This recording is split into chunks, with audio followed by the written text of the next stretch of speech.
Good morning, students. I am Payal from Vashisht Public School, Una. Today we will continue the chapter Strategies for Enhancement in Food Production. Let's begin. Last day we discussed about plant breeding, how it helps in bringing green revolution और किस तरह से हमारी India की economy बढ़ रही है और कौन सी न्यू वेराइटीज़ हमें देखने को मिली हैं जिससे प्लांट ब्रीडिंग टेक्निक से हमने यील्ड और प्रोडक्टिविटी को बढ़ाया है। तो आज हम वीट एंड राइस की बात करेंगे।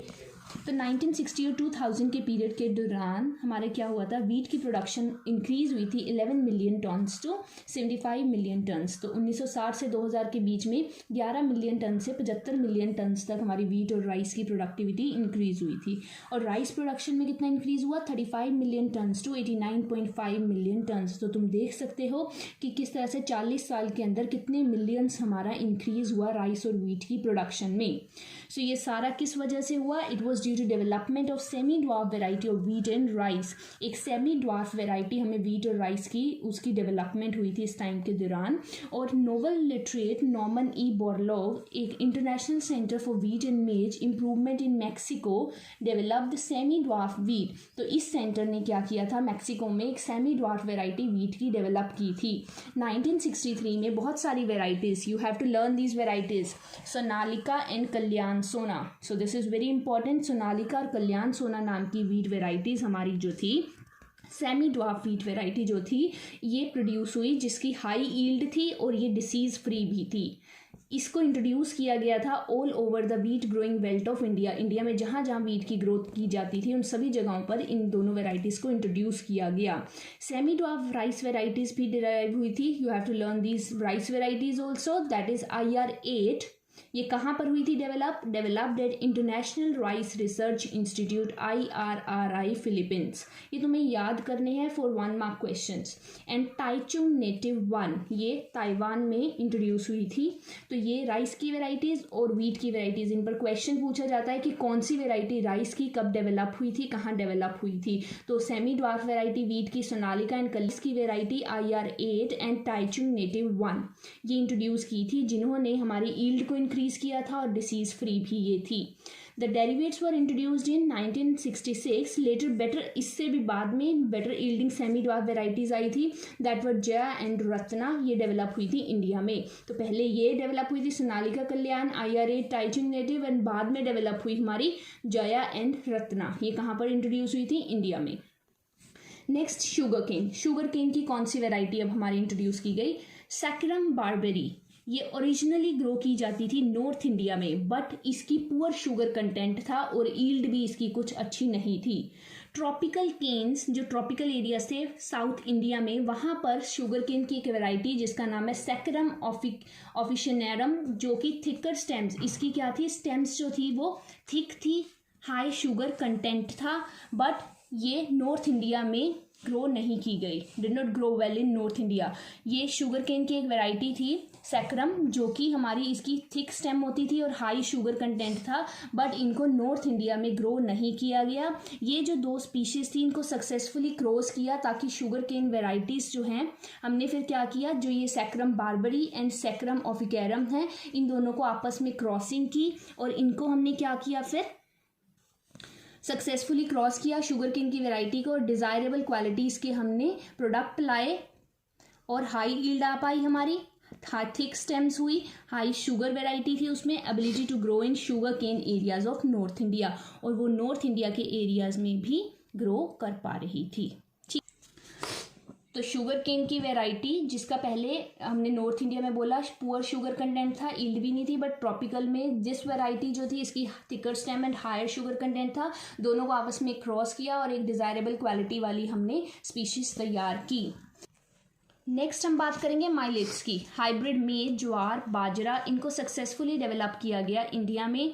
इनकी भी हाइब्रिड ब्रीडिंग बनाई गई, development of several high yielding varieties resistance to water stress. ऐसी इनकी ब्रीड्स तैयार की गई जिनमें हाई यील्ड थी और वो वाटर स्ट्रेस से रिलीज थी, उनको वहाँ पे उससे रेजिस्टिविटी मिली थी।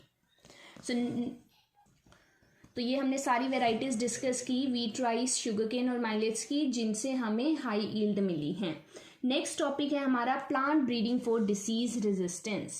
प्लांट की ब्रीडिंग, जिससे हम डिसीज़ फ्री प्लांट की ब्रीड हम तैयार कर पाए। तो फंगल, बैक्टीरिया, वायरल, पैथोजन, ये सारे हमारी क्रॉप को अफेक्ट करते हैं, स्पेशली ट्रॉपिकल क्लाइमेट्स में। क्रॉप लॉसेस जो हैं बहुत ज़्यादा होते हैं, अप टू 20 to 30% लॉस हो सकता है। इस सिचुएशन में ब्रीडिंग एंड डेवलपमेंट जो है हमारी ऐसी होनी चाहिए, कल्टीवेटर्स ऐसी टेक्निक्स अपनाएं कि वो डिसीज़ फ्री हमारी क्रॉप बन सके और फूड की प्रोडक्शन भी हमारी इंक्रीज हो सके। इससे क्या होगा, हमारी फंगिसाइड्स और बैक्टीरियोसाइड्स के ऊपर जो डिपेंडेंसी है वो कम हो जाएगी अगर हम हाई ब्रीडिंग टेक्निक्स अच्छी वाली अपनी अपनाएंगे फूड प्रोडक्शन को इंक्रीज करने के लिए। Resistance of host plant inability to prevent the pathogen from causing disease is determined by genetic constitution of host plants, कि एक host plant जो है उसकी पैथोजन से डिसीज फ्री वाली हमारी एबिलिटी होगी, ये रेजिस्टिविटी होगी, ये इस पर डिपेंड करता है कि उस होस्ट प्लांट का जेनेटिक कॉन्स्टिट्यूशन कैसा है। ब्रीडिंग करने से पहले हमें पता होना चाहिए कि कौन सा ऑर्गेनिज्म किस क्रॉप को ख़राब कर सकता है और उसका मोड ऑफ ट्रांसमिशन कैसा है, वो कैसे हमारी क्रॉप को अफेक्ट करेगा। कुछ डिसीज़ जो हैं फंजाई से होते हैं, रस्ट हो गया, example brown rust of wheat, red rot of sugar cane, late blight of potato.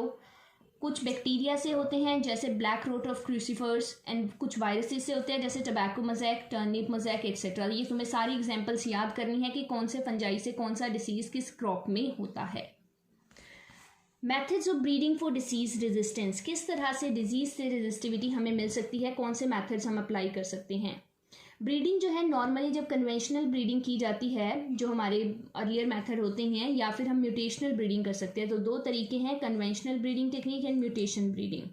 Conventional breeding में क्या होता है, हमें डिसीज़ रेजिस्टेंस फ्री बनानी है तो हम क्या करेंगे, ये इस पर डिपेंड करेगा कि हम हाइब्रिडाइजेशन कैसी कर रहे हैं, कैसे क्रॉप्स की कर रहे हैं और हमारे सिलेक्शन ऑफ जीन्स कैसा है। ये स्टेप्स बहुत ही इंपॉर्टेंट होते हैं किसी भी ब्रीडिंग टेक्निक को करने के पहले, कि हमें ये पता होना चाहिए कि उसके एग्रोनॉमिक करेक्टर कैसे हैं, क्या वो हम जो जीन सिलेक्ट कर रहे हैं वो हमें हाई यील्ड देगा, वो हमें डिसीज़ फ्री क्रॉप देगा। तो ये सारी चीज़ें हमें पता होनी चाहिए, तभी हम बेटर ब्रीड अपनी से बना सकते हैं। तो कुछ स्टेप्स लिए जाते हैं ये चेक करने के लिए, जैसे सबसे पहले screening germplasm for resistant sources, means जो हमने जिस भी सोर्सेज से अपने जीन्स कलेक्ट किए हैं, क्या वो हमें डिसीज़ फ्री वाले या फिर हमारी रेजिस्टिविटी प्रोवाइड कर रहे हैं वो जीन्स। हमने पहले वो जीन्स को सिलेक्ट करने से पहले सर्च करना है, फाइंड आउट करना है कि जो हम जर्मप्लाज्म कलेक्ट कर रहे हैं क्या वो हमारे लिए सही है या नहीं है। देन उसके बाद में हाइब्रिडाइजेशन ऑफ सिलेक्टेड पेरेंट्स, हम पेरेंट्स की जो हमने पेरेंट्स सिलेक्ट किए उनके हाइब्रिडाइजेशन करते हैं। तो हाइब्रिडाइजेशन करने के लिए हम देखेंगे कि हमने बेटर वाले पेरेंट्स सिलेक्ट किए हैं। Then selection and evaluation of hybrid and testing and release of new varieties, फिर जो हमारी प्रोजेनी बनकर आई, हमारे हाइब्रिड बनकर आए, उनको चेक करेंगे क्या वो डिफरेंट कंडीशंस में हमारे सर्वाइव कर पा रहे हैं, डिफरेंट एरियाज में हमारे ग्रो कर पा रहे हैं। देन उसकी टेस्टिंग करके हम न्यू वेराइटीज़ को रिलीज करते हैं। So this is table 9.1, you have to learn this table। Last year के बोर्ड के एग्जाम में भी ये टेबल से क्वेश्चंस आए थे, तो तुम्हें ये ध्यान से पढ़ना है। कुछ क्रॉप वेराइटीज़ जिनको हमने हाइब्रिडाइजेशन एंड सिलेक्शन करके बनाया है, ब्रीडिंग की है, ताकि उनको फंजाई, बैक्टीरिया, वायरल डिसीजेस ना लगे, तो वो कुछ क्रॉप्स हैं। तुम्हें क्रॉप और उनकी वेराइटी, रेजिस्टेंस टू डिसीज़ वो हैं, ये सब याद करना है। सो सबसे पहली है वीट। वीट की वेराइटी है हिमगिरी, जिसको रेजिस्टिविटी किससे मिली है, लीफ एंड स्ट्राइप रस्ट से। ब्रासिका, इसकी वैरायटी है पूसा स्वर्णिम, जिसको रेजिस्टिविटी मिली है वाइट रस्ट से। कॉलीफ्लावर, पूसा सुब्रा, पूसा स्नोवल K1, जिसको black wrote and curl black rot से रेजिस्टिविटी मिली है। काउपीक, पूसा कोमल, बैक्टीरियल ब्लाइट। चिली, पूसा सदाबहार, चिली मोज़ाइक वायरस से इसको रेजिस्टिविटी मिली है। तो ये तुम्हें याद करना है कि कौन सी क्रॉप, उसकी कौन सी वेराइटी है और उसको किस चीज़ से रेजिस्टिविटी मिली है। कन्वेंशनल ब्रीडिंग मेथड जो है ये इस पर डिपेंड कर रहा है कि हमारे को कई बार क्या होता है, is often constrained by availability of limited number of disease resistant genes that are present and identified in various crop varieties और वाइल्ड रिलेटिव्स। कन्वेंशनल ब्रीडिंग हमारी तभी पॉसिबल है अगर हमें पता होगा कि कौन से डिसीज़ रेजिस्टेंस जीन अगर हमारे पास अवेलेबल होंगे प्रेजेंट में, और पहले जो है वाइल्ड टाइप में किस टाइप के वैरायटी को कैसा डिसीज़ लगता था, कैसी क्रॉप वैरायटी ख़राब होती थी, कौन से जीन्स की वजह से, अगर हमें वो पता होगा तभी हम कन्वेंशनल ब्रीडिंग मेथड्स को अवेलेबल अपने वो कर पाएंगे। तो हमें प्लांट्स में कई बार क्या होता है, म्यूटेशंस को इंड्यूस किया जाता है डिफरेंट तरीके से, और हम क्या करते हैं, हमने खुद से पर्पसली एक म्यूटेशन एक प्लांट में क्रिएट करके देखी, ये आइडेंटिफाई करने के लिए कि कौन से जीन्स है जिसकी वजह से वो हमारी प्रॉब्लम क्रिएट हो रही है और कौन से जीन्स है जो कि हमें हेल्प करेंगे उस प्रॉब्लम से ओवरकम होने के लिए। तो प्लांट्स में बहुत सारे डिज़ायरेबल कैरेक्टर्स हैं, उनको बार बार मल्टीप्लाई करके डायरेक्टली या इनडायरेक्टली ब्रीडिंग टेक्निक से मल्टीप्लाई करके ये फाइंड आउट करने की कोशिश की गई है। अदर ब्रीडिंग मेथड्स भी यूज़ होते हैं इन सिलेक्शंस के लिए among somaclonal variants and genetic engineering. ये somaclonal variants and genetic engineering भी एक मेथड है जिनसे हम फाइंड आउट कर सकते हैं अपने जीन्स को। So next is mutation. Mutation क्या होती है? खुद से जैसे कई बार जेनेटिक वेरिएशंस क्रिएट हो जाती है बेस के सीक्वेंस में, जैसे डीएनए के बेसिस में या फिर जीन्स के अंदर कुछ ऐसे चेंजेस आ जाते हैं जिससे उनका ओरिजिनलिटी को चेंज होकर वो किसी न्यू फॉर्म में कन्वर्ट हो जाते हैं, जिसकी वजह से एक न्यू कैरेक्टर या ट्रेट जो है पेरेंट के अंदर फाइंड आउट होता है और पुराने ट्रेड्स कई बार वो फाउंड नहीं होते हैं। तो ये पॉसिबल है कि हम म्यूटेशंस को आर्टिफिशियली सिलेक्ट करें केमिकल्स या रेडिएशंस के थ्रू। हम खुद से केमिकल्स या रेडिएशन लगाकर म्यूटेशंस को इंड्यूस कर सकते हैं खुद से, एंड देन हम सिलेक्ट करेंगे प्लांट्स को with the desirable character, and this process is called as mutation breeding. Mutation breeding में हमने क्या किया, कई बार खुद से नेचुरली म्यूटेशन आ जाती है बेस सीक्वेंसेस में, या फिर हम गामा रेडिएशंस या केमिकल्स के थ्रू खुद एक जीन्स के सीक्वेंस में म्यूटेशन क्रिएट करेंगे, ये फाइंड आउट करने के लिए कि कौन से प्लांट्स जो हैं उनमें कौन से डिज़ायरेबल कैरेक्टर्स हैं जो हम ब्रीडिंग के लिए यूज़ कर सकते हैं और कौन से हम नहीं कर सकते। तो this process is called as mutation breeding.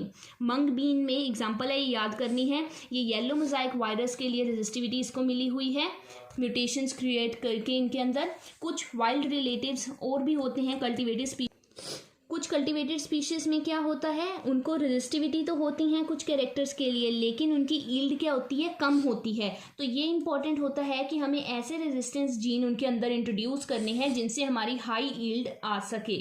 जैसे कि resistance to yellow mosaic virus in bhindi was transferred from a wild species and resulted in a new variety of A esculentus and called Parbhani Kranti. अब जब भिंडी में ये इंट्रोड्यूस किए गए तो इसको हमने बोला प्रभानी क्रांति आई, कि हमने उस भिंडी में येलो मोजाइक वायरस से रेजिस्टिविटी को ट्रांसफर कर दिया, वाइल्ड स्पीशीज से हमने लिया और उसको ट्रांसफर किया, तो रिजल्ट आया, हमारी एक न्यू वेराइटी बनकर आई जिसको हमने प्रभानी क्रांति भी कहा है।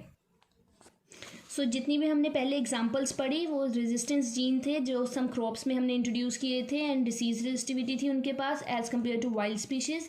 तो सेक्शुअली हाइब्रिडाइजेशन करके भी अपने टारगेट एंड सोर्स प्लांट के बीच में हम ये सारी सिलेक्शंस को कर सकते हैं। सो अब हमने पढ़ा किस तरह से हमारी इन क्रॉप वेराइटीज़ में रेजिस्टिविटी मिली हमें। तो अब हम पढ़ेंगे कि plant breeding for developing resistance to insect pest. Insect pest से हमें किस तरह से रेजिस्टिविटी मिल सकती है। तो लार्ज स्केल पर अगर हम क्रॉप प्लांट्स की ग्रोथ करना चाहते हैं या हम चाहते हैं कि उनको इंसेक्ट्स और पेस्ट इन्फेस्टेशन ना हो, तब हम क्या कर सकते हैं, इंसेक्ट रेजिस्टेंस जीन अपने होस्ट क्रॉप प्लांट में इंट्रोड्यूस कर सकते हैं, या फिर इंसेक्ट रेजिस्टेंस होस्ट में हो सकती है मॉर्फोलॉजिकली, बायोकेमिकली या फिजियोलॉजिकल कैरेक्टरिस्टिक्स के थ्रू। तो जैसे एग्जाम्पल है, hairy leaves in several plants are associated with resistance to insect pest. जैसे कि कॉटन में रेजिस्टेंस मिली होती है जैसिड नाम के पेस्ट से, हमें उसके हेयरी लीव्स होते हैं जो उसको रेजिस्टिविटी प्रोवाइड करते हैं। इसी तरह cereal leaf beetle in wheat, wheat में हमें लीफ बीटल से हमें रेजिस्टिविटी मिली है। वीट के अंदर सॉलिड स्टेम्स उनकी होती है, lead to non-preference by the stem swamply and smooth-leaved and nectarless cotton varieties do not attract wallworms। तो ये हमारी एग्जांपल्स ही दी गई हैं कि किस तरह से वॉलवर्म्स से अट्रैक्शन ना मिले तो नेक्टरलेस कॉटन प्रोड्यूस की जाती है। नेक्टर नहीं होगा तो ऑब्वियसली वॉलवर्म को अट्रैक्ट नहीं कर पाएंगे। High aspartic acid, low nitrogen, sugar content in maize leads to resistance to maize stem borer. अगर हम चाहते हैं मेज प्लांट में मेज स्टेम बोरर से हमें रेजिस्टिविटी मिले तो उसमें एस्पार्टिक एसिड को हाई कर देंगे, नाइट्रोजन को लो कर देंगे, शुगर कंटेंट को लो कर देंगे। तो ब्रीडिंग मेथड्स जो होते हैं ये इंसेक्ट पेस्ट से भी हमें रेजिस्टिविटी प्रोवाइड करते हैं। सेम वैसे ही है जैसे हमने पीछे डिस्कस किए थे कि किस तरह से अगर हम चाहते हैं हाई यील्ड और क्वालिटी के हमारे प्लांट बनकर आए तो हमें वही करना है। सिलेक्शन जर्म प्लाज्म की अच्छी होनी चाहिए, देन हाइब्रिडाइजेशन टेक्निक हमारी सही होनी चाहिए, देन उसके बाद में जो प्रोजेनी बनकर आए हमें देखना है वो हर एरिया में अप्लाई हो सकते हैं या नहीं हो सकते। तो ये सारे फीचर्स हमें देखने पड़ेंगे अगर हम इंसेक्ट पेस्ट से भी रेजिस्टिविटी चाहते हैं। तो ये कुछ क्रॉप वेराइटीज़ है जिनको हाइब्रिडाइजेशन एंड सिलेक्शन करके हमें रेजिस्टिविटी मिली है। इंसेक्ट्स की हम डिस्कस कर रहे हैं। तो क्रॉप में है brassica variety Pusa Gaurav, insect pest aphid से इसको रेजिस्टिविटी मिली है। फ्लैट बीन पूसा सेम 2, पूसा सेम 3, जैसेट्स एफिड से इसको रेजिस्टिविटी मिली है। भिंडी में पूसा स्वानी हो गई जिसको शूट एंड फ्रूट बोरर से रेजिस्टिविटी मिली है। तो ये सारे टेबल्स तुम्हें याद करने हैं। इसके अंदर हमें वैरायटी क्रॉप की बताई गई है और उनको किस पेस्ट से इन्फेस्टेशन मिला है वो सब डिस्कस किया है। तो आज के लेक्चर में हमने डिस्कस किया किस तरह से हम किसी भी क्रॉप वैरायटी को इंसेक्ट्स से, बैक्टीरिया, फंजाई से रेजिस्टिविटी प्रोवाइड कर सकते हैं अपने हाइब्रिडाइजेशन टेक्निक्स को अप्लाई करके। So this was all about today's lecture. Thank you.